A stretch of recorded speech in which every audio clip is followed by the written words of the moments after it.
Cek. Halo, saudara-saudara, jumpa lagi dengan gua Papa Migo di acara Walkie Talkie. Eh, ini adalah episode ke 20-an sekian, di mana gua berada di point of view, angle kamera yang berbeda dari biasanya. Juga eh mungkin kamu bisa lihat di sekitar sini apa namanya, menurut gua sih ini angle yang lebih baik daripada sebelumnya ya. eh Kenapa? Karena seperti yang udah gua apa namanya jelaskan di episode sebelumnya, gue sudah menyelesaikan sebagian dari proses eh, apa pembersihan studio ini, dari mulai melapisi dinding-dindingnya dengan lapisan pelapis anti bocor, lalu mengecat dinding bagian belakang kamera sana dengan warna putih yang oil base untuk apa namanya mencegah kembalinya jamur untuk tumbuh kembali gitu. Ya, sejauh ini sih gue puas ya dengan keadaannya karena memang baru seminggu juga beresnya. Mudah-mudahan memang kedepannya nggak akan ada lagi masalah-masalah soal kebersihan dan juga soal daya tahan eh, dari apa namanya ya, materialnya. eh Bagaimana kabar kalian? Semoga kalian apa namanya selalu diberikan kejayaan untuk mengejar cita-cita dan mimpi-mimpi. Seperti halnya gue sekarang sedang sedang mencoba fokus, untuk mengejar mimpi sebagai musisi yang memang eh, sudah menjadi passion, hasrat untuk selalu, gue selalu punya hasrat untuk bermain musik, menciptakan musik, eh, dan apa namanya hidup dari panggung ke panggung selalu. Tapi di samping itu pun gua merasa apa ya, harus harus sekali mempunyai pemasukan lain di luar dari dunia musik.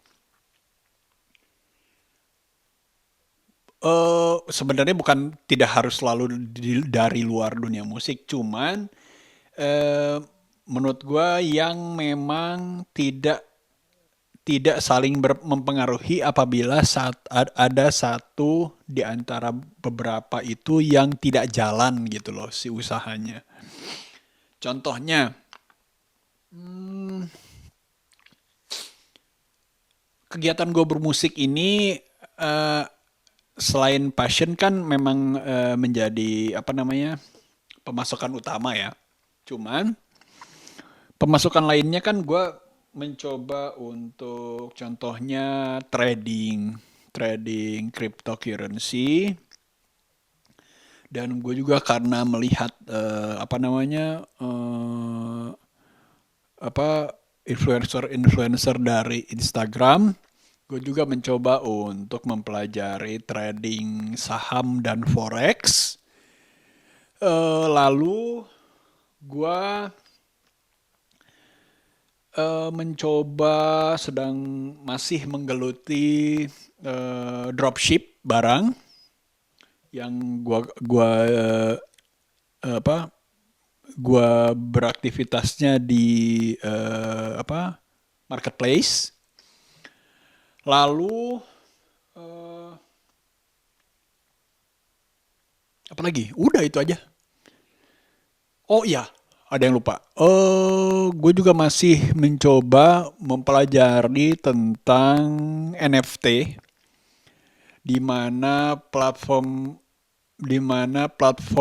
itu bisa dijadikan eh, marketplace juga untuk karya-karya seni rupa ataupun seni musik yang didigitalkan.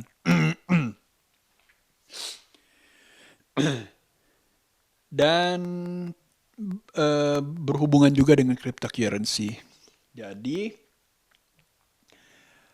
eh, bidang-bidang inilah yang masih terus gue gali lagi lebih dalam untuk bisa dijadikan sandaran pemasukan di luar dari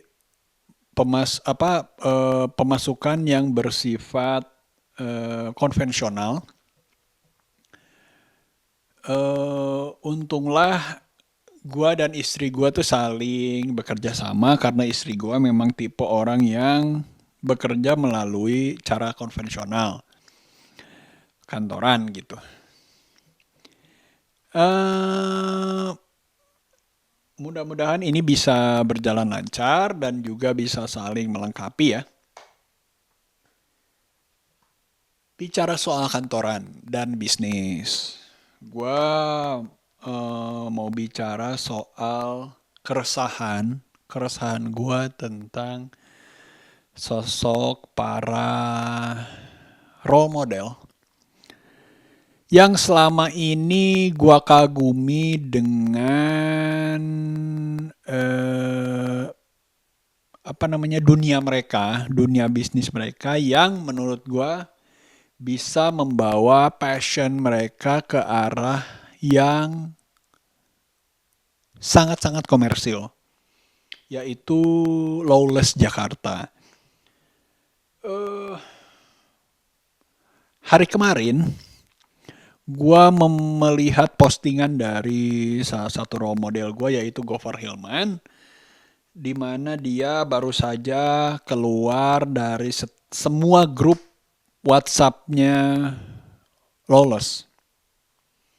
Lalu di situ ada caption dari Ucup Lawless yang memang salah satu dari ownernya juga, yang bilang goodbye friend, see you on top gitu. Lalu bersambung lagi ke postingan Gopar Hilman juga yang tadi siang, yang dengan foto seorang kakek-kakek pakai topi Lawless dengan jari tengah mengacung. Di situ dia bilang bahwa selamat tinggal Lawless, terima kasih untuk 10 tahun yang menyenangkan, intinya gitu. Dia cerita dulu zamannya mereka masih susah tuh seperti apa. Dia juga cerita jatuh bangunnya lalu seperti apa. Sampai akhirnya dia bilang, buat gue ini keren sih. Terima kasih Lolos yang sudah mengajarkan gue perbedaan besar antara bisnis dan pertemanan. Yang mana itu erat sekali sangkut pautnya dengan kasus kemarin Gofar Hilman yang dituduh telah melakukan pelecehan seksual garis miring pemerkosaan terhadap seorang wanita di daerah Malang, Jawa Timur ya. Malang Jawa Timur ya. Oh ya, Jawa Timur. Yang mana sampai sekarang kasus tersebut tidak sampai terbawa ke pengadilan karena entah kenapa pihak perempuannya tidak menanggapi undangan dari Gofar untuk langsung menuju pengadilan dan membeberkan bukti-bukti. Eh, Berbagai macam spekulasi muncul ya. Tapi kalau buat gue pribadi, tuduhan-tuduhan seperti itu kalau memang tidak bisa dibuktikan, ya kita nggak bisa mengambil sebuah keputusan yang prematur gitu loh. Karena budaya Indonesia itu pada saat seseorang itu image-nya jatuh, itu berefek pada kerjaan, berefek kepada sumber penghasilan, yang mana menurut gua seharusnya kan tidak berpengaruh ya. Kecuali, maksudnya gini, bukannya tidak berpengaruh sama sekali. Eh, ada yang berpengaruh, ada yang enggak. Dan seharusnya untuk yang tidak berpengaruh itu tidak perlu ikut-ikutan menjadi seperti tidak perlu ikut-ikutan menjadi sok-sokan berpengaruh gitu loh. Eh, untuk kasus Lawless ini, karena sampai detik ini pun eh, belum ada pembuktian bahwa seorang Gofar melakukan hal tersebut, tapi Lola sendiri sudah mengambil keputusan untuk memecat Gofar Hilman sebagai salah satu founder dari perusahaan tersebut. Buat gua jelas sekali mereka mau membedakan antara pertemanan dan bisnis. Fine, oke. Okay. Tapi dari segi bisnis pun seharusnya itu tidak perlu. Itu bersifat sangat prematur. Kenapa harus dipecat? Gitu. Padahal tidak terbukti. Gitu. Oke lah kalian mungkin ingin membangun image bahwa kalian anti kekerasan seksual, anti pelecehan seksual, anti pemerkosaan. Iya betul. Gua juga seperti itu. Gua tidak mendukung pelecehan seksual, gua tidak mendukung pemerkosaan, tapi selama itu belum terbentuk, belum terbukti, maka tidak seharusnya lah kalian mengambil keputusan itu, gitu. Eh,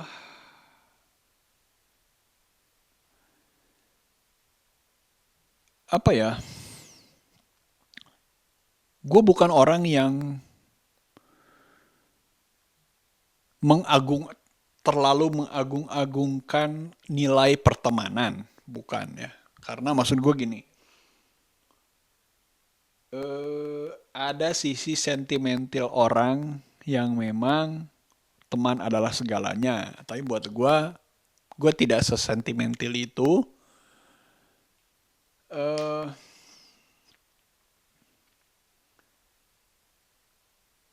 gue kecewa aja karena gue itu sangat mengagumi sepak terjang dari Lawless dan orang-orang di belakangnya. Eh, gue juga mengagumi apa ya, kontribusi mereka terhadap skena. Tapi untuk ukuran eh, orang-orang yang berangkat dari skena underground, kalian itu tidak mengerti gitu apa artinya pertemanan. Ini terbukti dari kasus itu gitu. Well, gue juga percaya lolos tetap akan berjalan. Gue tetap, gue hanyalah kecewa, tapi gue bukannya jadi hilang respect juga. Lolos tetaplah menjadi lolos yang akan terus berjalan, terus akan berjaya. Gofar Hilman juga tetaplah menjadi seorang Gofar yang akan terus berjaya juga dan sampai mati akan membuktikan bahwa semua ini hanyalah fitnah. Oke, Gofar, semangat. Semua orang juga tahu bahwa seorang Gofar kuat dan bisa bangkit dari semua keterpurukan ini.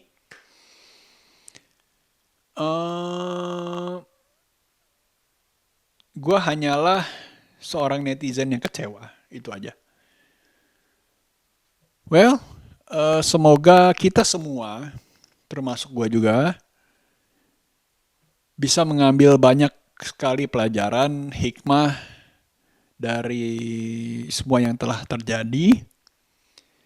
Dan semoga gue juga bisa sesukses mereka, itu pasti. Dan juga bisa mengambil langkah-langkah preventif. Semoga hal-hal seperti itu tidak perlu terjadi di kehidupan gue. Oke?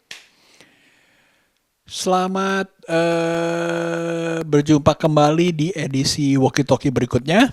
Saudara-saudara, masih dengan gue Papa Migo. Sampai berjumpa kembali. Bye-bye.